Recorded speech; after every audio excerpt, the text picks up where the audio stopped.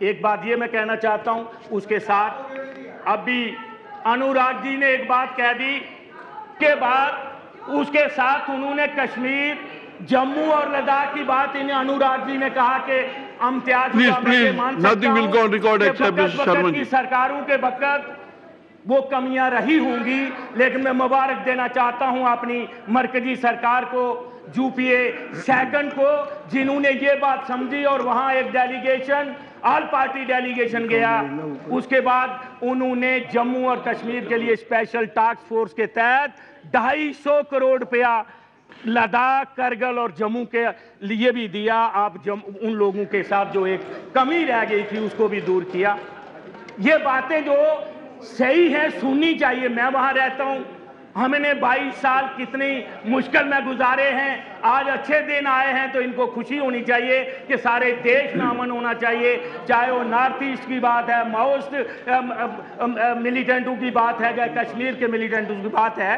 تو میں دوسری بات کہنا چاہتا ہوں کہ 2-3 یہاں تک ہی نہیں، اسپیشل ٹاسک فورس کے تحت ہی پیسہ نہیں دیا گیا، وہاں کی ان امپلائمنٹ دور کرنے کے لیے انڈسٹریل پیکیج بھی دیا گیا۔ یہاں 8000 نوجوان جو ریاست جموں کشمیر کے ہیں جن کو فائدہ ہوگا اور جن کو بھائی تکلیف کیا آپ کو، بیٹھا رہا Please don't disturb. آپ کو تکلیف کیا ہو رہی ہے بتاؤ؟ آپ کے کوئی خلاف بات ہو رہی ہے؟ میں اپنی اسٹیٹ کی بات کر رہا ہوں جو مرکزی سرکار نے کیا ہے، اور ہمیں یہاں کہنا ہے اپنی سرکار کا دھنیہ واد نہیں کریں۔ تو اپنے وقت میں بولنا تھا، بولنا نہیں آیا آپ کو؟ No, please, you sit down, please. Don't disturb him further. آپ کو کوسنا نہیں آیا آپ کو؟ شرما جی، اور میرے میں انٹرپشن کر رہے ہو آپ لوگ، انٹرپٹ کرتے ہو۔ آپ کو تو بھائی صاحب ہم نے کچھ کہہ نہیں رہے، yeah, please address to the chair. Honorable member, you address to the chair. Nothing is going on record. یہ اپنی پارٹی کی اور اسٹیٹ کی نمائندگی کرنے آئے تو تیاری کے ساتھ اور آنکڑوں کے ساتھ آنا چاہیے تھا، پنجاب کی ترجمانی کرنی چاہیے تھی، وہ تو کرنا آئی نہیں۔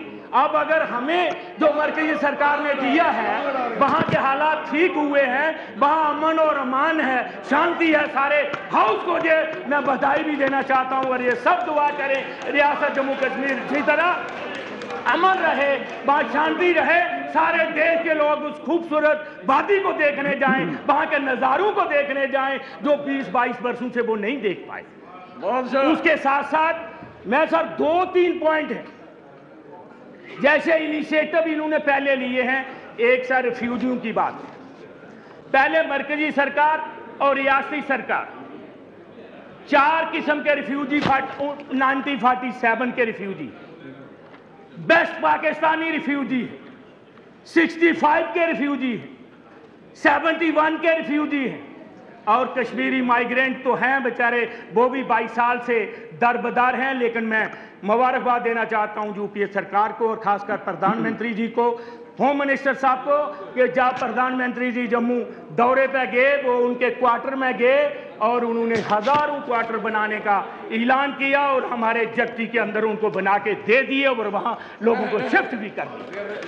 یہ میرے جتنے ناب جی کہہ رہے تھے کہ ان کے لیے کوئی اقدامات نہیں، لیکن کمیاں ہیں، ان کو اور دور کرنے کی ضرورت ہے۔ یہ میں مانگ کرتا ہوں ہوم منسٹر صاحب سے کہ اور بھی ان کی طرف دھیان دینا چاہیے، اور ایک ایسی کمیٹی بنانی چاہیے سینٹر کے کچھ افسر، ان کے جوائنٹ سیکرٹری رینک کا اور ہمارے وہاں ریونیو سیکرٹری کو، تاکہ یہ 60 برسوں سے یہ ایک پریشانی نہ مرکز سمجھ پایا ہے نہ ریاستی سرکار جو بھی وقت کی ہو وہ سمجھا پائی کہ یہ ہے۔ 1947 کے ریفیوجیوں کو ون ٹائم سیٹلمنٹ ان کی ہو جانی چاہیے۔ بیسٹ پاکستانی ریفیوجی کوئی زیادہ تعداد میں نہیں ہے، وہ چیئرمین صاحب کوئی 9-10 ہزار فیملی ہے، ان کو وہاں نہ وہ اسٹیٹ سبجیکٹ ملتا ہے، نہ نوکری ملتی ہے، نہ زمین خرید سکتے ہیں، نہ وہ ووٹ ڈال سکتے ہیں، پنچایت میں نہیں، اسمبلی میں نہیں، صرف پارلیمنٹ میں مکانی۔ اس لیے ان کا بھی اتنا بڑا دیش ہے، اپنے ہی دیش کے اندر، حالانکہ جو لوگ وہاں چلے گئے پرلی طرف پاکستان، ان کے حقوق یہاں محفوظ ہیں، لیکن جو وہاں سے آگے جو ریاست ہمارے ملک کے باقی حصوں میں بسے ان کو ساری رعایتیں سہولتیں مل گئی لیکن ان کو نہیں ملی، ایک ان کی بات ہے۔ 1965 اور 1971 کے ریفیوجی جو ہیں وہ اسٹیٹ سبجیکٹ ہے، اگر کسی کو زمین کم ملی وہ ریاستی سرکار نے دینا ہے، اگر نہیں ملی تو وہ سینٹر سبجیکٹ بنتا ہے ہوم منسٹر صاحب کا، ان کو بھی ون ٹائم سیٹلمنٹ، ان کی کمی دور کرنے کے لیے 65 اور 71 کے ریفیوجیوں کی کمی بھی دور کی جائے۔ اس کے ساتھ میں بارڈر مینجمنٹ کی بات، میں اس لیے بھی مشکور ہوں کہ بارڈر میں فینسنگ جب ہوئی تب سے ملیٹنسی کم ہوئی، انفلٹریشن کم ہوئی۔ اب 255 جیسے میرا بھائی، یہ بات اس کی بھی میں تائید کرتا ہوں، کہیں 5 کلومیٹر آگے پیچھے لگا دی، ہماری زمین آگے چلی گئی۔ پچھلے 12 برسوں سے ہمارے سرحد پہ بسنے والے بغیر وردی اس ملک کے محافظ جو سویلین ہیں، ان کی زمینیں آگے ہیں، وہ بیچارے فاقہ کشی کا شکار ہیں، فاقہ کشی کا شکار ہیں۔ ان کو نہ اس کا کمپنسیشن ملتا ہے، نہ وہ زمین ایکوائر ہوئی ہے، نہ وہ اپنے کھیت میں جا سکتے ہیں۔ اگر جاتے ہیں تو وہ اگر فصل لگاتے ہیں تو رات کو 6 بجے سے پہلے اپنی زمین سے نکل کے پیچھے گاؤں میں آنا پڑتا ہے۔ وہ لوگ اپنے وہاں جنگلی جانور ان کی فصل تباہ اور برباد کر دیتے ہیں، ان کو کوئی فائدہ نہیں۔ اس لیے جہاں تو مرکزی سرکار ہدایت کرے فوجی آرمی کو کہ وہ زمین پرماننٹ ایکوائر کر لی جائے، لوگوں کو اس کا کمپنسیشن مل رہا جائے، جہاں زیرو لائن پہ کچھ ایریا میں ہماری وہ فینسنگ ہوئی ہے وہ چلی جائے تاکہ سرحد پہ۔ اور دوسرا، اگر جناب پاکستان کی طرف سے کئی بار بزدلانہ حرکت ہوتی ہے، وہاں وہ ان پر وہ فائرنگ کر دیتے ہیں، لوگوں کی کھیتوں میں پڑتے ہیں، سکول ہسپتال اور گاؤں میں پڑتے ہیں گولے، تو کیا ہوتا ہے کہ ان کی فصلیں تباہ ہو جاتی ہیں۔ میں کہوں گا کہ مرکزی سرکار کو یہ بھی انیشیٹو لے کے یہاں ہم لیس کر رہے ہیں اپنی فوج کو، اپنی پیراملٹری فورسز کو، وہاں سرحد پہ بسنے والے سویلین کو بھی اتنا مضبوط اور طاقتور بنائیں اور لوگوں کے فصلوں کی، جان کی، مال کا بیمہ کروا دیا جائے تاکہ لوگ ڈٹ کے ایک تو مائیگریشن شہروں کی طرف نہ ہو اور سرحد بھی محفوظ رہے۔ وہ اپنے بہادر فوجیوں کے ساتھ، پیراملٹری فوجیوں کے ساتھ کندھے سے کندھا ملا کے وہ وہاں رہے، اور اس سے ہمارے بھارت کی شان اور بھارت بھی محفوظ رہے گا، سرحدیں بھی محفوظ رہیں گی۔ جو میں یہ کہنا چاہتا ہوں، ایک دوسرا پیراملٹری فورسز جو ہے اس کا ایک مسئلہ ہے، میں ہوم منسٹر صاحب سے پرارتھنا کرنا چاہتا ہوں، وہ سب سے لمبی سروس کر کے ریٹائر ہوتے ہیں، ان کو ایک سروس مین کا درجہ فوجیوں کی طرح نہیں ہے، 58 سال 60 سال کی ایج میں وہ ریٹائر ہوتے ہیں۔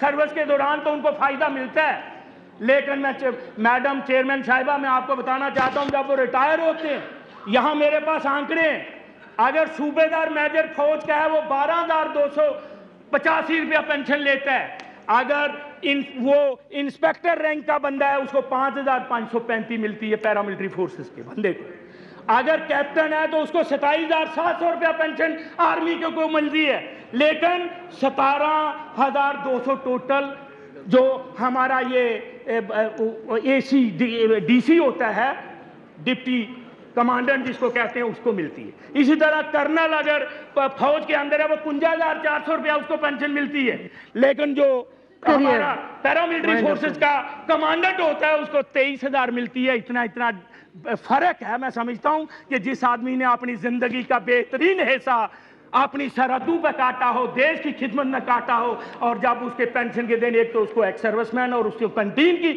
فیسلٹی بھی ان کو ملنی چاہیے۔ دوسرا، forces I T B P, B S F, C R P اور ایس ایس بی کا مسئلہ ہے۔ ایس ایس بی نے 1962 کی جنگ کے بعد آپ سنکشت کریں پلیز، وائنڈ اپ کریے۔ میرے 2 ہی پوائنٹ باقی ہیں، میں اس سے زیادہ سمے نہیں لوں گا۔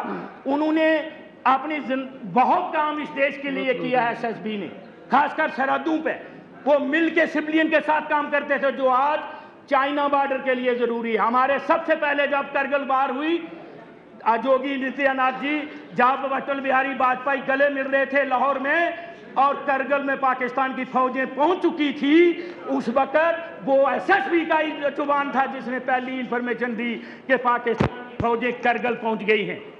آج آپ بہت سارے نقطے اٹھا رہے تھے، باتیں ہمیں بھی کرنا آتی ہیں، لیکن ہم کہیں گے کہ ہم بے انصافی کریں گے ہوم منسٹر صاحب سے، یو پی اے کی سرکار سے، اپنے آپ سے اور اپنے ان لوگوں سے جو مشکل وقت میں اپنے دیش کی رکشا کر رہے ہیں۔ اس لیے میں کہہ رہا ہوں کہ ایس ایس بی کے لوگوں کا ون ٹائم سیٹلمنٹ، جو انڈر ایج ہیں ان کو بھرتی کر لیا جائے، جو اوور ایج ہیں ون ٹائم ان کی سیٹلمنٹ ہو جائے۔